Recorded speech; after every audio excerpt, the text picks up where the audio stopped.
नमस्कार, मैं हेमंत वर्मा और आप देख रहे हैं एग्रीकल्चर प्रोफेशनल। आज जानेंगे जीरे की फसल में लगने वाले कीट, रोग और इनकी रोकथाम के बारे में।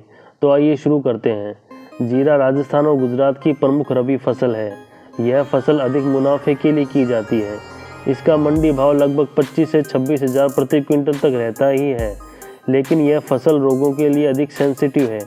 इसमें लगने वाले रोग इतनी तेज़ी से बढ़ते हैं कि कुछ ही दिनों में पूरी फसल ही चौपट हो जाती है। जीरे में कई प्रकार के रोग लगते हैं, जिनमें है उकटा यानी विल्ट रोग, झुलसा यानी ब्लाइट रोग और छाछिया यानी पाउडरी मिल्ड्यू रोग। जीरे में उकटा या विल्ट रोग के बारे में बात करें तो इस रोग का प्रकोप फसल के किसी भी अवस्था में हो सकता है, लेकिन शुरुआती अवस्था में जब पौधे छोटे होते हैं तब प्रकोप अधिक देखा गया है। इसमें पौधे हरे ही मुरझाने लगते हैं। रोगग्रस्त पौधों की जड़ों को चीर कर देखा जाए तो इसमें लंबी काले रंग की धारियां या गोलियां कह सकते हैं दिखाई देती हैं। इस रोग की शुरुआत खेत में छोटे छोटे टुकड़ों से होती है। उसके बाद रोग आगे चलकर पूरे खेत को चपेट में ले लेता है। यह रोग बीज और मिट्टी दोनों में किसी से भी फैल सकता है, यानी इसके बीजाणु इनमें छुपे हो सकते हैं। इसलिए बीज उपचारित करके ही बोना चाहिए और गर्मी के दिनों में खेत की गहरी जुताई करनी चाहिए ताकि हानिकारक रोगाणुओं को नष्ट किया जा सके। अगर यह रोग खेत में लग गया तो बड़ी मुश्किल से कंट्रोल में आता है। इसके लिए कम से कम 3 वर्षों तक जीरा, ग्वार, गेहूं, सरसों का फसल चक्र अपनाना चाहिए।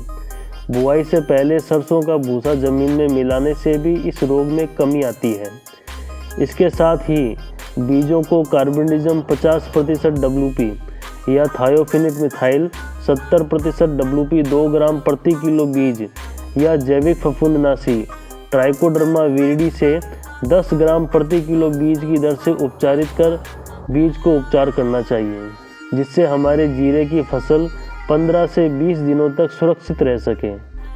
बुआई से पहले 1 किलो जैविक फफूंदनाशी ट्राइकोडर्मा विरिडी को 1 एकड़ खेत में 100 किलो गोबर की खाद में मिलाकर खेत में मिला दें और उसके तुरंत बाद हल्की सिंचाई अवश्य करें। इस रोग के खेत में लग जाने के बाद रोग नियंत्रित नहीं होता है, फिर भी हम 2 ग्राम प्रति लीटर पानी में मिलाकर ड्रेंचिंग कर सकते हैं ताकि रोग अधिक न फैले।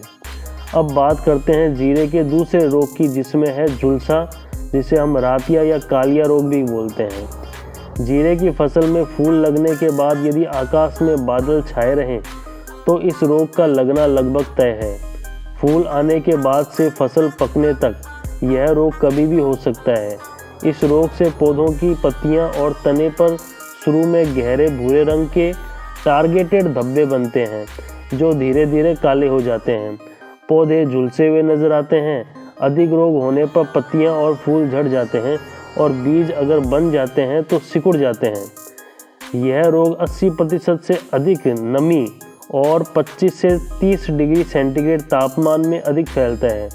इसलिए जीरे की फसल में अधिक सिंचाई नहीं करनी चाहिए। यह रोग सीड बोर्न और सॉइल बोर्न दोनों होता है, यानी इन्फेक्टेड बीज में और मिट्टी में इस रोग के बीजाणु छिपे होते हैं।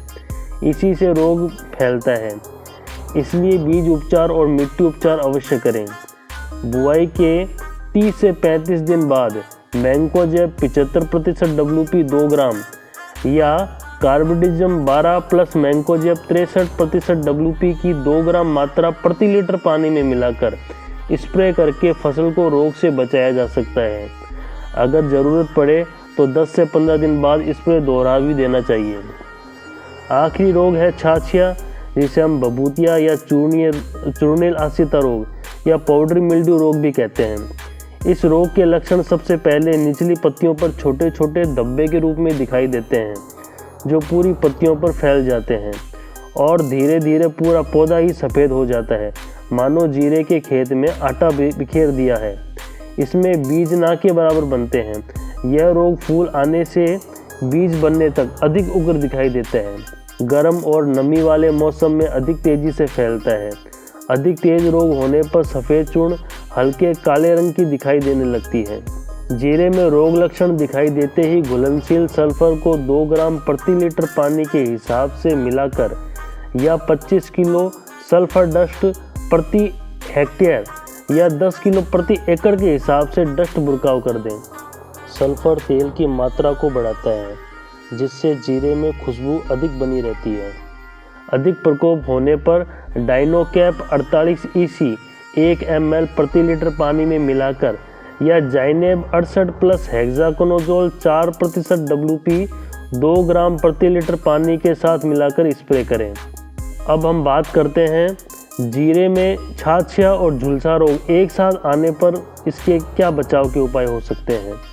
छाछिया और झुलसा रोग एक साथ आने पर नियंत्रण के लिए जाइनेब 68 प्लस हेक्साकोनाजोल 4% WP 2 ग्राम या मेटिरम 55 प्लस पायरोक्लोस्ट्रोबिन 5% WP 3.5 ग्राम या एपोक्सीकोनाजोल 5 प्लस पायरोक्लोस्ट्रोबिन 13.3 SC डेड ml प्रति लीटर पानी के हिसाब से मिलाकर स्प्रे कर दें।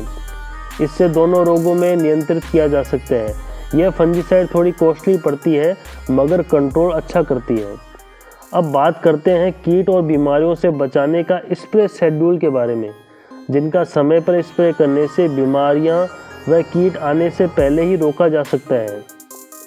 पहला छिड़काव जीरे की बुआई के 30 से 35 दिन बाद मैंकोजेब 75% WP 2 ग्राम प्रति लीटर घोल मिलाकर स्प्रे कर देना चाहिए।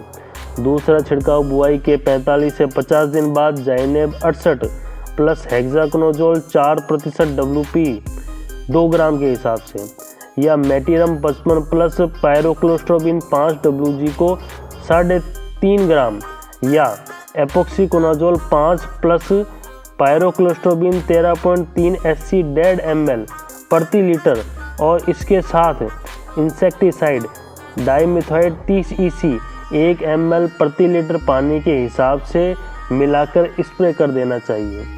तीसरा स्प्रे भी इन्हीं रसायनों का दूसरे स्प्रे के 10 से 12 दिन बाद कर देना चाहिए। यदि आवश्यक हो तो तीसरे छिड़काव के 10 से 15 दिन बाद 25 किलो सल्फर डस्ट प्रति हेक्टेयर की दर से बुरकाव कर दें।